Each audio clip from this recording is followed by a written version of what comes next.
South India shopping మాల్లో block buster ఆషాఢం #1 kilo sale.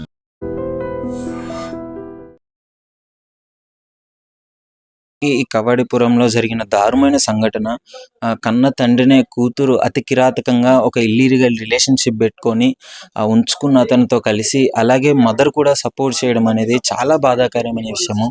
ఇప్పుడు ప్రస్తుతం వాళ్ళ కూతురు, కన్న కూతురే ఉన్నది, చంపిన వాళ్ళ చెల్లి. అసలు ఆమె ఏమంటుందో అడిగి తెలుసుకుందాము. అక్క, చెప్పండి, ఏంటి పరిస్థితి? మీ కన్న తండ్రిని ఇంత దారుణంగా చంపడం అసలు ఎలా అనిపిస్తుంది అక్క? మేము అసలు నమ్మలేదన్న, నిజం చెప్తున్నా. వీళ్ళు ఇట్లా చేస్తారని కూడా నేను అనుకోలేదు. వీళ్ళు చూడ్డానికి చాలా సైలెంట్ కిల్లర్స్ అన్న. మాతో మంచిగానే ఉంటుండే, డాడీతో లొల్లైన ప్రతిసారి మా అక్కకి మమ్మీకి నేనే సంలాయించి చెప్తుండే, పోనీ మమ్మీ డాడీ అట్లనే, డాడీ ఒర్రిపోతాడు, డాడీ కోపిస్తాడు, డాడీని పట్టించుకోకండి మమ్మీ, ఆయన పొద్దున ఇప్పుడు వచ్చిండు కదా మమ్మీ, ఇంకో 5-6 గంటల వరకు వెళ్ళిపోతాడు, నిమ్మలంగా ఉండండి, ఒక చెవుతో నేను ఒక చెవుతో వదిలేసేయండి అంటే ప్రతిరోజు చెప్తుండే. ఇట్లా తిడుతుండు అట్లా తిడుతున్నాను. రీసెంట్ గా మా అక్క 1 వీక్ కింద ఫోన్ చేసి కూడా, డాడీ ముస్లింతో తిరిగినారు, బీహార్తో తిరుగుతున్నారు, ఎల్లుండి ఇంకెవరితో తిరుగుతారు, ఇష్టం వచ్చినట్టు మాట్లాడుతుంచి అని అంటే నేను ఒకటే చెప్పిన, నీకు నీ భర్త సైడ్ సరిగ్గా లేదు, నువ్వు సక్కలేవు, ఎటు సక్కలేవు మనిషి, ఇంట్లో నన్న గమ్మునుండు. వీళ్ళు మన తల్లిదండ్రులు కాబట్టి ఒక మాట అన్నా చేసిన మనం బడాలి మనిషి. ఎలా ఒప్పుకుంటాడు చెప్పండి? ఇప్పుడు ఎవరో ముస్లిం ఆయనతో వివాహేతర సంబంధం పెట్టుకుంది, వీళ్ళకి మీ బావగారికి మీ అక్కకి ఏంటి మధ్యలో గొడవ? ఈయన ఎప్పుడు పరిచయం అయ్యాడు ముస్లిం అతను? ఏమో అన్న, మాకు తెలిసినంత వరకు మా అక్క ఓపెన్ 10th చదివింది ఆఫ్టర్ మ్యారేజ్. ఓపెన్ 10th తర్వాత అదే మేము ఒక ట్రస్ట్ కింద ఓపెన్ 10th చదివింది. అదే ట్రస్ట్ వాళ్ళు ఇట్లానే నర్స్ ట్రైనింగ్ ఇప్పిస్తామంటే 2-3 months ఏమో వాళ్ళ హస్బెండ్ ట్రైనింగ్ కూడా ఇప్పించిండు. ఆ ట్రైనింగ్ అంటే ఈమెకి వీళ్ళ హస్బెండ్ కి మరి ఏం ప్రాబ్లమ్స్ ఉన్నాయో నాకు తెలియదు. అప్పటి నుంచే జావీద్ అనే వ్యక్తితో మా అక్కకు పరిచయం ఉందంట. జావీద్, మా అక్క మాట్లాడే అతని పేరు, ఆయనతో పరిచయం ఉందంట. మాకు ఈయన అప్పుడు చెప్పలేదు, మాకు ఇట్లా మీ అక్క చేస్తుందని కూడా మాకు ఏ రోజు చెప్పలేదు. ఈయన నాకు మా మమ్మీ చెప్తేనే, మా మమ్మీ కూడా నాకు ఎప్పుడు చెప్పింది, మా అక్క మా రమేష్ తోని అంటే మా బావతో లొల్లి పెట్టుకొని మా ఇంటికి వచ్చేసిన తర్వాత చెప్పింది. నేను మా అక్క వచ్చిన రోజే నేను ఇక్కడికి వచ్చినా కూడా, ఎవరు మనిషి ఏంది కథ ఇది అంటే ఫస్ట్ నాకు అన్న అని చెప్పింది. అన్న శివానే, నువ్వు కూడా నన్ను తప్పుగా అర్థం చేసుకుంటే ఎట్లా అని అంటే, నాకు మమ్మీ మొత్తం చెప్పింది, మనిషి ఎంతసేపు కవరింగ్ చేస్తావని కూడా నేను చెప్పిన. ఆ తర్వాత సీదా జావీద్ ని పిలిపించిరు ఇక్కడికి. నేను ఆయనని ఈమెని ఇద్దరిని తిట్టినన్న, నీకు తెలివుందారా అదంటే సిగ్గుశరం లేకుండా పిల్లల్ని మొగన్ని వదిలేసింది నీకేంద్ర. ఆయనకు ఆల్రెడీ ఈమెకి 2 పిల్లలు అన్న, 2 బాబులు. ఒక బాబు 6 సంవత్సరాలు, ఇంకో బాబు 4 సంవత్సరాలు. పెద్ద పిల్లలే కదండి. ఈయన మామ జావీద్ అనేటైనా కూడా పెళ్ళయి ఒక పాప కూడా ఉందంట. పెళ్ళయింది. మరి ఆయన ఈమె దాంట్లో ఏం చూసిండో, ఈమె ఆయన దాంట్లో ఏం చూసినా కానీ నేను వీళ్ళిద్దరిని తిట్టినన్న.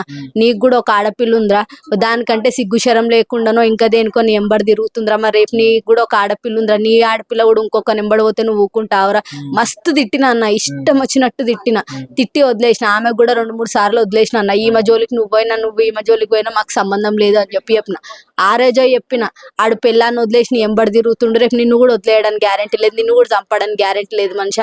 ముస్లిం వాళ్ళని నమ్మొద్దు మనిషి, మనకు అసలు అవసరం లేదు మనిషి. నీకు నీ భర్తతో లొల్లీలు ఉంటే ఇక్కడనే గమ్మునుండు మనిషి అని కూడా చెప్పిన. ఆయనకు చెప్పిన, ఈమెకు కూడా చెప్పిన. అవ్వలేదన్న, 2-3 సార్లు చెప్పిన అన్న. ఇక ఆమె ఇట్లనే చేస్తుందని తెలిసి నేను వదిలేసిన అన్న. ఆ తర్వాత మా మమ్మీ, ఆ జావీద్ అనే వ్యక్తి కూడా ఇక్కడికి వస్తుండేనంట, చూస్తుండేనంట. సపోర్ట్ చేసింది అతనికి. మా మమ్మీ ఎట్లా అంటే అన్న, నా ముందేమో జావీద్ వద్దు, రమేష్ మంచిగా ఉండు అని చెప్పి నా ముందు చెప్పేది, నా వెనకాల వీళ్ళకి జావీద్ కి కూడా ఈమె హెల్ప్ చేసేది. ఆయన జావీద్ అనేటైనా మా ఇంటికి వస్తుండేనంట, మా మమ్మీకి మందు తాగడానికి తెస్తుండేనంట. ఆయన షెఫ్ అంటే వంటలు చేసేటైన. అక్కడ ఏమైనా ఐటమ్స్ మిగిలిన మా మమ్మీకి తెచ్చిస్తుండే. ఇక వీళ్ళు అవే తినుకుంటూ ఉంటుండే. నేను ప్రతిసారి చెప్పిన, మమ్మీ నువ్వు చాలా అలసిస్తున్నావు మమ్మీ, నువ్వు ఇంట్లోకి రానిస్తున్నావు మమ్మీ, వద్దు మమ్మీ ఇవన్నీ వద్దు మమ్మీ, మనిషి మనదేమో కానీ వాడు మనోడు కాదు మమ్మీ, రాయని ఎక్కని నేను చెప్తే నేను రానిస్తలే బిడ్డ. మా డాడీ కూడా నాతో ఎన్నిసార్లు చెప్పిండన్న, ఆ తురుకోడు ఇంట్లోకి వస్తుండే బిడ్డ, రావద్దంటే మీ అమ్మ ఇంటలేదు, నన్నే తిడుతుంది, మరి మీ అమ్మకేం సందు దొరుకుతలేదో, మీ అక్కకేం సందు దొరుకుతలేదు అంటే నేనే మా డాడీని తిట్టిన. డాడీ నువ్వు అవన్నీ మాటలు మాట్లాడు, మాట్లాడకు, నేను చెప్తున్నా డాడీ రాడతి, నేను మమ్మీకి కూడా చెప్తే నేను రాని అని బిడ్డ అని చెప్పేది. మా డాడీ ఎప్పటి నుంచో చెప్తుండే అన్న, వాడి ఇంట్లోకి వస్తుండే నాకు ఇష్టం లేదు వాడు రావడు, వాడి ఇంట్లోకి వస్తుండే నాకు ఇష్టం లేదు రావడం అంటే, డాడీ వదిలే డాడీ, వాళ్ళ సావు వాళ్ళు చేస్తారు డాడీ, వదిలే డాడీ, వాడు రాడు డాడీ, నేను మంచిగా చెప్తే ఇవన్నీ చెప్పిన. మా మమ్మీ అనేటామా ఈమెకి బాగా అలసిచ్చింది అన్న.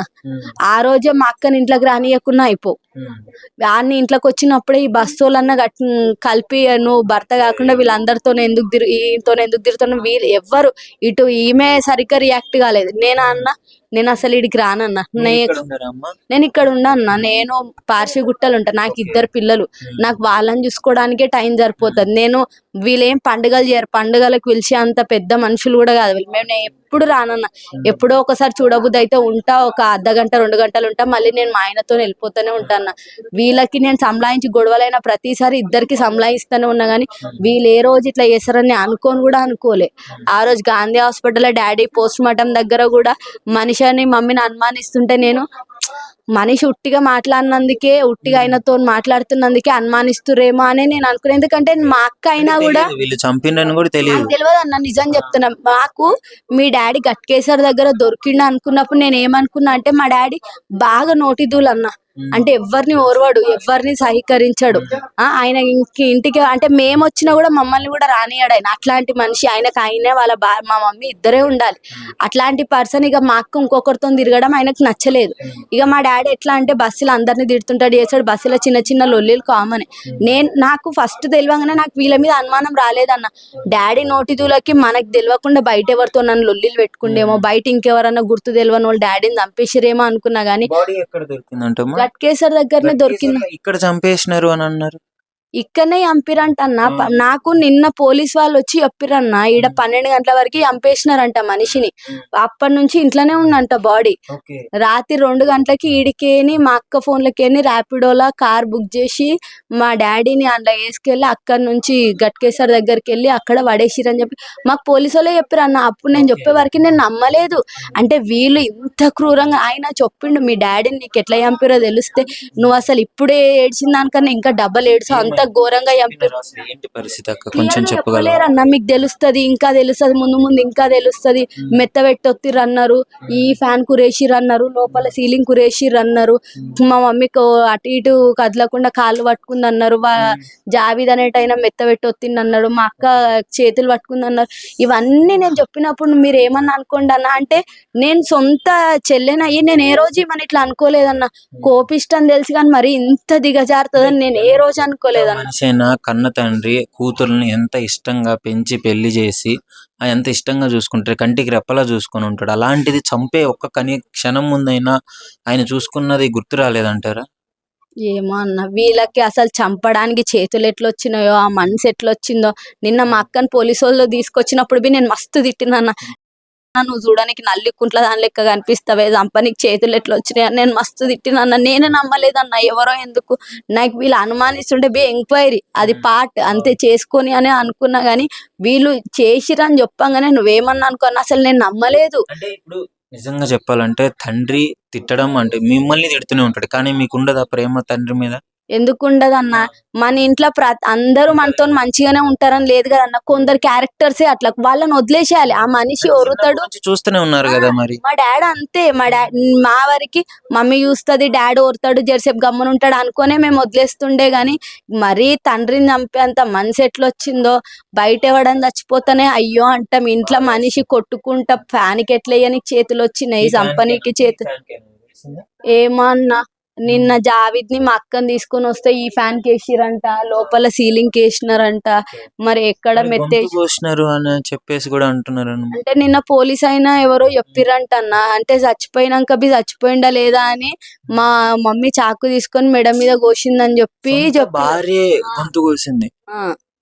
ఇదంతా వీళ్ళే, మా మమ్మీ మా అక్క వీళ్ళందరూ చేసిర్రు, వీళ్ళ ముగ్గురు కలిసి చేసిర్రు. ఇంట్లో సౌండ్స్ రావడం గానీ ఏమన్నా వినిపించలేదంటే చుట్టుపక్కల వాళ్ళకి? అంటే ఆయనకి కళ్ళులేమో టాబ్లెట్స్ వేసిరంట కదన్న, ఆయన అట్లా మరి ఒర్రలేడా, కానీ నోట్ల క్లాత్ పెట్టిరని అయితే ఇన్నా అన్న. అట్లా క్లాత్ పెట్టడం వల్ల మరి వినిపించలేదా ఏంది, అసలు చుట్టుపక్కల వాళ్ళకి సౌండ్లు వినిపించలేవు, ఏం అర్థం కాలేదన్న. అంటే ఇప్పుడు నైట్ పూట చిన్న సౌండ్ అయినా వినిపిస్తుంది కానీ మార్నింగ్ పూట వినిపించదు కదన్న. మరి అట్లా వినిపించలేదా ఏందో అసలు నాకు ఏం తెలియదు అన్న దీని గురించి. మీ తండ్రి చనిపోయాడు అంటే చంపింది కూడా సొంత మీ అమ్మ, అదే విధంగా మీ అక్క. ఎవరో బయట వచ్చిన వ్యక్తిని పట్టుకొని ఏంటమ్మా ఇప్పుడు మీ పరిస్థితి ఏంటి, మీరు ఏం కావాలని కోరుకుంటున్నారు అంటే ఇంత బాధ. మీకు 2 పిల్లలు కదా అన్న, ఇట్లాంటి వాళ్ళని వదిలేస్తే గనక వీళ్ళు తండ్రినే చూడలేరు. ఆమె భర్త అని చెప్పి చూడకుండా చంపేసింది. ఇట్లాంటి వాళ్ళు బయటికి వచ్చినాక రేపు బిడ్డ అని చెప్పి చూడరు, అల్లుడు అని చెప్పి చూడరు, మన్మరాలని చెప్పి చూడరు. అవునా కదా అన్న? తండ్రిని చంపని చేతిలో వచ్చిన నీకు వేరేళ్ళని నువ్వు ఈజీగా చంపేయగలుగుతావు. ఎందుకంటే ఇప్పుడు నువ్వు ఎక్స్పీరియన్స్ అవుతున్నావు దీనివల్ల. నిన్ను వదిలేస్తే రేపు ఇంకొకరు లేదని చెయ్యమని గ్యారంటీ లేదు. నీ అసొంటోళ్ళు బయటకు వస్తే ఏ చంపినా మళ్ళీ బయటకు వచ్చేస్తామన్న తెలివి వేరే వాళ్ళకు కూడా వచ్చేస్తుంది. వీళ్ళకి ఎటువంటి కఠిన శిక్ష అయినా. నిజంగా ప్రస్తుతం ఉన్నటువంటి సమాజం దేనికి ప్రయారిటీ ఇస్తుంది? ఆర్థిక సంబంధాల చుట్టూ మాత్రమే తిరుగుతోంది. మళ్ళీ ఎన్నికలంగానే చాలా విరక్తి కలుగుతాం. మంచి అనిపిస్తుంది కదా, లేడీస్ కూడా ఛాలెంజింగ్ జాబ్స్ చేసినప్పుడు చాలా బాగుంటది. ట్రాఫిక్ అసిస్టెంట్స్ గా నియమించిన ట్రాన్స్జెండర్స్ అందరితో సాల్యూట్ చేయించుకుంటున్నారు. ఫుడ్ డెలివరీ ఇవ్వటానికి వెళ్ళినటువంటి డెలివరీ బాయ్ అనిల్ పై కళ్ళ ముందు పెళ్ళండి